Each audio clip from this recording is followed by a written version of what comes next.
You are listening to episode 30 of the Simple Farmhouse Life podcast. Today, we're going to talk about where to start on this natural living journey. I know it can be extremely overwhelming to see people on the internet who are apparently doing everything natural, making everything from scratch for their home, for their food, sewing their own clothes, and growing all their food in their garden. And it's easy to say, you know what? No, I cannot do all of that and throw the baby out with the bathwater. But let's talk about a few simple ways that you can start and how you can go from doing nothing homemade and from scratch to a few very important things without having to completely transform your entire life. My name is Lisa, mom of 6 and creator of the blog and YouTube channel Farmhouse on Boone. Join me as I share with you my love for creating a handmade home from scratch cooking and a little mom and entrepreneur life along the way.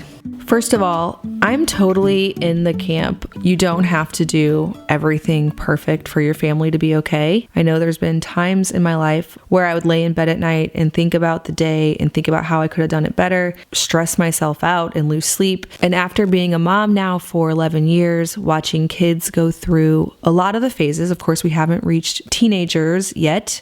And so I know that'll be a whole new thing. You will likely mess up a lot. You won't feed them the right foods. Later on, you'll find out that what you were feeding them was actually bad.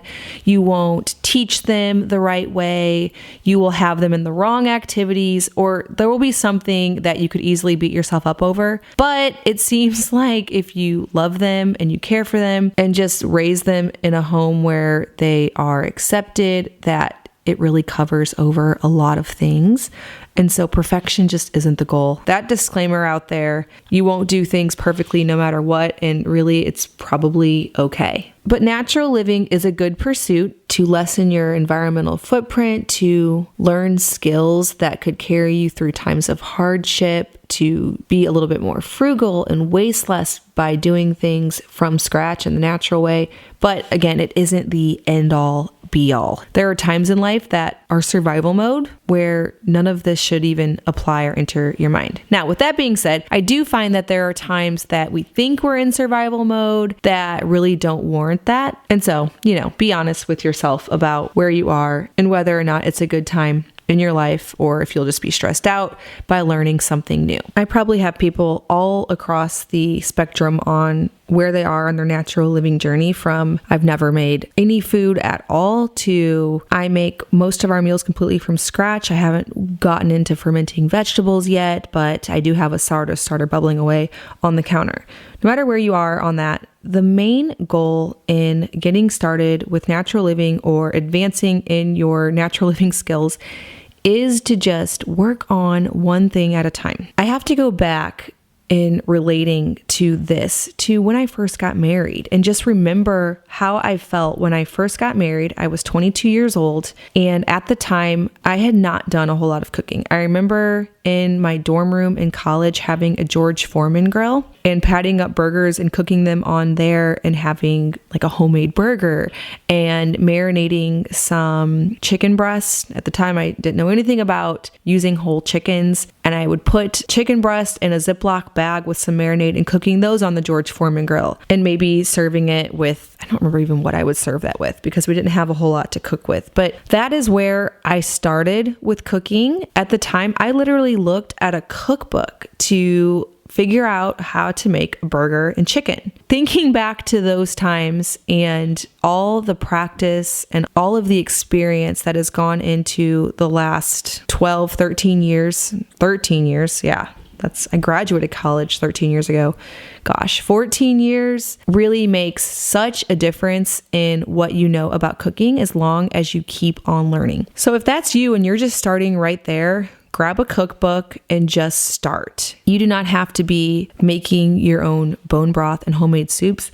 You might just start by learning how to cook a chicken breast and what marinades taste good on chicken. The whole key with starting a natural living journey and starting to cook from scratch is learning a little bit at each time and avoiding overwhelm and looking at the big picture and not comparing yourself to other people who are way further along in the process. I remember whenever I first got married, I was subscribed to Real Simple magazine, and they had this one particular issue where it showed how to make 10 different meals with 3 or 4 different star ingredients. I forget the specifics on it. There were pears, rice, and chicken, as far as I remember, maybe apples. But I saved that magazine and I used those recipes over and over again. There was this dish that was chicken legs, sweet potatoes, onions, and you just covered it all with some oil, salt, pepper, and maple syrup and baked it in the oven.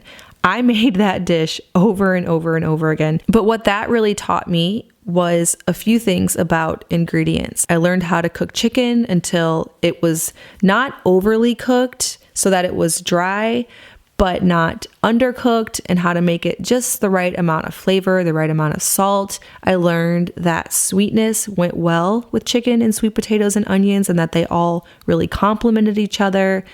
That recipe taught me a lot. I also learned how to make a rice dish that had apples and raisins and onions in it.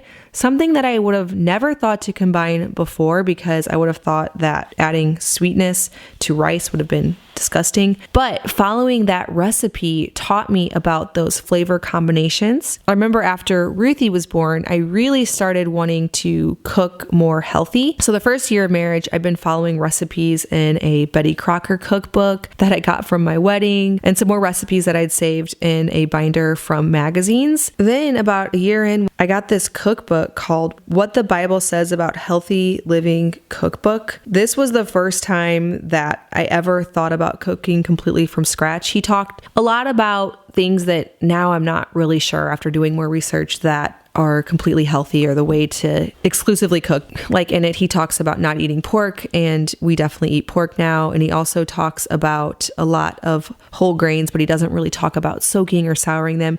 But that was the first time that I thought about getting a grain mill and milling my own grains and making my own bread, cooking things from their complete natural state and not using a can for everything, even though a recipe would call for that. That book taught me a lot more in my journey. All of this is just a progression over time and constantly learning. I also at that time started exploring buying whole grains in bulk and getting food from local farmers and sourcing things in a more clean way. It was in that book that I first learned how to make a quiche. I learned how and why you would want to eat dried foods like lentils. It was a focus all on whole foods. So lots of whole grains, lots of dried beans. They had an emphasis on a little bit less meat and fat. But I learned so much from that book, and it helped me to develop a base of skills. From there, I believe the next thing I learned was how to make bread. I was at a homeschool convention and I met a lady by the name of Paula who ran a website called Paula's Bread. She sold me on a Bosch mixer, and I learned how to make a really simple bread from her tutorials. Prior to that, I thought that making bread took all day. It would be such a chore. And she had ways... Daniel, you're so loud, buddy. I would give him to Luke, but he won't sleep anywhere but this wrap. So this is going to be the podcast. I think in about 2 months, maybe a month even, he'll probably be taking some pack and play naps. So I'll be recording my podcast during that time. But she was the first one that introduced me to really fast way to make bread. Now, this was before I knew anything about sourdough starter, but she had a recipe that was so simple. I always had it memorized. It was easy, and I could have bread literally from start to finish done in 1 hour, which I love. She was a homeschool mom of a lot of boys, and so she said she needed a way to make bread really quickly. I practiced with that a really long time. I actually had my first entrepreneurial stint around that time. I started making homemade raisin cinnamon bread. So it was just like Paula's recipe, only I added raisins and cinnamon, and I sold it at a local farmer's market. And my demand was so high, I could never keep up with it, but I hadn't obviously experienced good old supply and demand, which should have dictated a higher price, and I wouldn't have been sweating my butt off, wearing my second baby all day long in August in my hot kitchen baking bread. But every Thursday, I would make 25 loaves or more of my cinnamon raisin bread. It wasn't sourdough, it was just quick. And I sold that at the farmer's market. That's a memory I haven't drummed up in a while. But the point is that I was getting a lot of practice. I was feeding my family. I was learning new skills. Nothing about it was perfection. It was just me learning and trying and growing along the way. And that is what has continued to happen. So after I had a base of skills, learning how to use whole grains and beans. I remember a friend coming over to my house and I had all of these jars of beans on an open shelf in my kitchen. And she was like, "You actually use those? I thought those were just for decoration." But yes, I was learning how to cook completely from scratch, which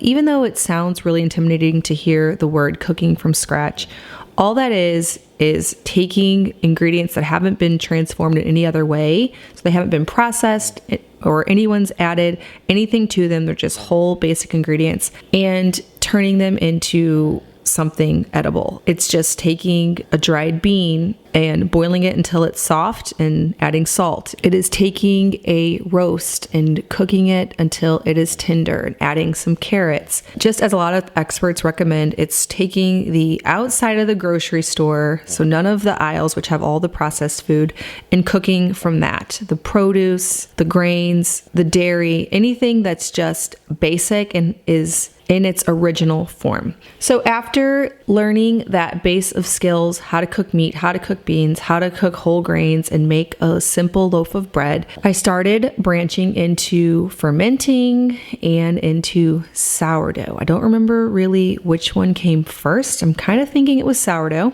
Yeah, that's true because Johanna was a baby. I mixed up my first sourdough starter, which I still have to this day, 9 years later, and started experimenting with making sourdough bread, sourdough English muffins, some very basic baked goods to give my family fermented whole grains. I learned about the importance of that process from a book called Nourishing Traditions. It is a whole food, Weston A. Price based book that teaches that grains are more digestible if they're soaked or sprouted or fermented, and that is what led me down the path of sourdough. Coming forward to this day, it's just been practice of getting more and more comfortable with what ingredients go with what to make things taste really great, with coming up with more recipes and experimenting with what if I add this fruit to this and I make a sourdough cobbler. Or as happened recently, somebody mentioned making my sourdough cinnamon rolls with chocolate rolled in them. That's something I'm going to try soon. But it's just been experimenting and trial and error and having a lot of fun with it. So where should you start in your natural living journey if this process is completely foreign to you and you haven't started at all? I would start like I did, with first learning just basic cooking skills.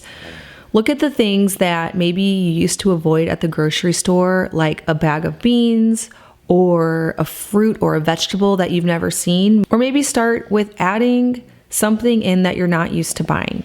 So for example, do you buy onions? Onions are something that I put into everything. I cut it up, it goes in eggs, it goes in sourdough skillet, it goes, if I'm making pork chops, in with the juices that come from that, and it goes in meatloaf, it goes with everything. Start by buying a bag of onions and putting them into everything. Or maybe carrots. Just start buying things that you aren't usually used to purchasing because you don't really know how you're going to incorporate them and how you're going to use them, and figure out those few items and how you're going to incorporate them into your family's lives. Once you get really comfortable with that, add in a cut of meat. So I know when I first was married, I didn't know what to do with a large roast. I was uncomfortable buying a half a cow like I am now because I didn't even know what do you do with this certain cut. But instead of going straight into buying half a cow, go to your grocery store, pick out a cut you're unfamiliar with, and master that cut. Learn how to cook it, learn what it tastes good with it, and then after you master that cut, add on something else. Add in another vegetable that you're not used to regularly incorporating into your diet. Maybe at the moment, avocados are only for guacamole. Add them into a few more dishes. Focus on easy wins. What's something that you could learn and master really quickly to boost morale, to get you excited, get a little bit of momentum going in your natural living journey? So don't start off by going to the store, buying every vegetable that you've never used before, 3 different cuts of meat that you've never tried, and then come home and get overwhelmed. Just start slowly and start one at a time. If you've never made bread, maybe don't start with a sourdough bread that can be a little bit finicky on rising, that requires a mature starter, that requires some troubleshooting and research. Maybe start with Paula's recipe. I'll link her below, but it was so easy for me to master that. I had no trouble making bread, and it built my confidence that, oh, I'm a person who is able to make bread. I was able to gain that confidence because I started off with something easy. I wasn't making these beautiful round sourdough loaves with leaves and flower designs in them like I see all over Instagram. And though those are beautiful and I'd really like to try making one of those someday, I still haven't tried that. So don't start in that place where you're going to get overwhelmed and you're trying to make something so beautiful and perfectly healthy. Just try baking 1 loaf of bread with yeast packets and a mixer and become familiar with the process. Become familiar with what it means to properly develop the gluten and get a nice stretchy dough before you try to work with einkorn, which behaves differently, or before you try to throw in sourdough. I started making sourdough bread after I was already really comfortable with making whole wheat bread with yeast packets. When you're ready to move on to something else, try fermenting vegetables, but just start with sauerkraut. It's the easiest way to go. It's the easiest one to like. So then another issue that comes with branching into this whole foods from scratch lifestyle is not liking the food and your family revolting on you. So instead of on day 1, feeding your family a roast that maybe you messed up on because it's a little bit dry because that hasn't been completely mastered yet, next to Brussels sprouts, fermented carrots, and a slice of homemade sourdough bread, instead, try fermenting sauerkraut. It's easy to like.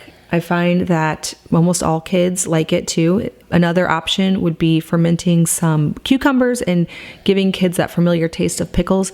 Serve that next to a meal that you usually make. Something, maybe it isn't perfectly healthy. Just get them adjusted and adapted slowly. Just like you are wanting to ease into this slowly, learning one skill at a time, your family is probably the same. I get so many people who tell me, that's great, you can do that in your family, but my kids are picky, or my husband hates when I cook from scratch. I understand that, but my family has been eased into this. So my husband, when we first were married, I was making those recipes from Betty Crocker and Real Simple magazine.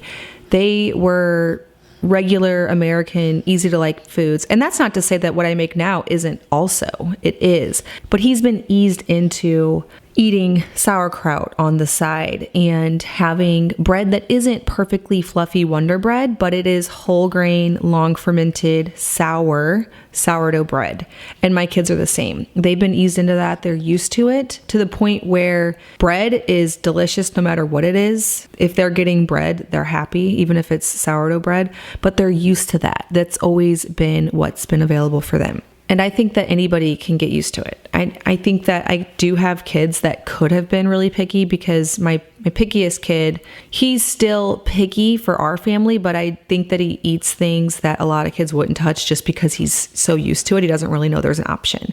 So today for lunch, for example, I fried up some crispy potatoes in the cast iron skillet. In another skillet, I sauteed some onions and peppers. Then I tossed the potatoes in with the onions and peppers. And then in the skillet with the leftover oil from the potatoes, I fried up some eggs. I made those over easy and put them over top the onions, peppers, and potatoes. And then I added a little bit of cheese and served it next to sourdough biscuits. I think a lot of kids wouldn't touch the peppers and onions, but my kids are just used to that being in with their food. If there's a huge piece of pepper, they'll avoid it. But for the most part, I would say 80% of those peppers and onions do make it in just because they're with the other food. So you might be surprised at what your kids will touch once they get used to eating that way. And what they don't even notice is in there. Now, of course, they all prefer the biscuit. They all want more biscuits, less of the peppers and onions, but they do eat it. The older ones are better about it. They'll eat no problem. The younger ones will definitely leave a few peppers and onions on the plate, but I don't make any special circumstances. And typically what I'll do is when everybody's done and the boys do have a few peppers and onions, the ones that didn't make it in with the rest of the food so that they actually noticed that they were there, I'll just eat them. I end up eating tons of little bits of food on people's plates, which I don't mind doing at all. It's a good way not to waste, but that's just what I do. But do start with the easier to like things. Before sourdough bread, which has been fermented 48 hours and is notably sour, start with sourdough English muffins. They only ferment about 12 hours. You can go up to 24. It does not have that very sour taste. And it's a good way to introduce people to sour food because sourdough food is different. I sometimes get messages from people who are like, it's so dense and so sour. If you're wanting to compare it to a loaf of Wonder Bread, it is not even in the same ballpark. It's not the same food. And so it's going to take a little bit more of a taste bud adjustment. Start with sourdough biscuits, sourdough English muffins, the pancakes, introduce it in slowly. Same with milk kefir. If you're going to start making milk kefir, which by the way, I recommend if you're going to start with any kind of fermented dairy, start there. It's the easiest. I talked more about this in podcast episode 15. If you want more information on how to do it, I also have a blog post all about making milk kefir. It is the easiest thing ever. That is the place to start. Yogurt is easier to like, but as far as not getting overwhelmed and making things easy, milk kefir is the easiest fermented food to get started with. But if you're starting with that in your family, don't make milk kefir strawberry smoothies with no honey and expect everyone to like it. It's very sour. I remember years ago, my mother-in-law was over and she wanted to try this kefir we were talking about. And I had her try some of the smoothie and she about spit it out. She was like, that is so sour. And I didn't think it tasted sour at all, but I'm just really used to it. So don't be surprised if the first time you make milk kefir, your kids and you don't like it. It's an acquired taste. I'm at the point now where just blending it with frozen strawberries would taste good to me, but it's not sweet. It does not have anything like the taste of a Smoothie King smoothie. There's no sweetness, but you get used to it and you actually really fall in love with that deep, sour flavor. It's just not something we're used to tasting. Start, if you're making milk kefir, with making smoothies with frozen bananas, frozen strawberries, and just a little milk kefir. You might even dilute it down with some milk. Ease them into it so that your family can get used to it slowly and their little bellies can get used to it slowly because too much fermented food all at once can be problematic. So start with that. Start with easy to like foods, sauerkraut, milk kefir with a lot of sweetness. Maybe add a little honey. Of course, not if it's for a baby, but add a little bit of honey. Make sourdough English muffins. Start slow, learn something, master it, and then move on to the next thing. I like to, in my life, be in a constant state of learning, a constant state of trying something new. It's hard because it always requires you to stretch your brain beyond what you want to. But then it's always so rewarding. So just last week, for an example, we built fencing for goats that are coming here. We're going to be milking dairy goats, and I'm so excited to do that. But Luke and I have never done fencing. I grew up on a farm. Our entire property was fenced with 8-foot tall game fence for our elk herd. But I wasn't paying attention when Dad built that fence, and I never talked to him about it. So it was completely foreign to me. And we thought about, since we're getting these goats so soon, I'm going to be getting really soon actually, we thought about, well, what if we just call someone and hire it out? Because that way, it'll get done quickly. With all of this virus going around and it's being difficult to find people to come do stuff, Luke and I decided that we would just learn how to do it ourselves. And we made some mistakes. There were things that would have been a lot easier if we knew what we were doing before going into it. But guess what? Now we know, and I'm confident that we could fence in this entire property, no problem, with the knowledge that we learned making that small fenced in area for the goats. And it satisfies me afterward to know that we learned something. I feel confident now after spending a week of doing nothing but fencing. I mean, mostly Luke, but I definitely was here to witness the whole process. I understand how fencing works. It now makes sense to me why there's braces on the end and the spacing of the T-posts and all of this stuff that I never paid any attention to before. Now it makes a lot more sense. And it's the same thing with your cooking from scratch, easing into a natural lifestyle journey. Just take it one step at a time. It really only takes 3 or 4 times of trying something to get a good handle on it, and it's never as hard as it sounds. I know that I build things up in my head before trying them, and then after I struggle with it and try and fail and then get something right after a while, I think, wow, that wasn't that bad. And now I have knowledge on a subject that I didn't before, and I can confidently go forth and keep doing it. And then you can just keep adding to your skills. You just have to go in with the confidence that you're going to figure out how to do it. So if I had to sum up where to start on the natural learning journey, start by going to the grocery store, after quarantines, of course, and buying some things that you never would have ever thought to buy before. Avoid some of the processed foods that you buy and instead throw into your cart a vegetable that you're not used to incorporating or a cut of meat that you're not used to incorporating, replacing one processed food by one unprocessed food one at a time and slowly adding it in. Don't overwhelm yourself. Don't compare yourself to someone who has been cooking from scratch for 12, 13, 20 years.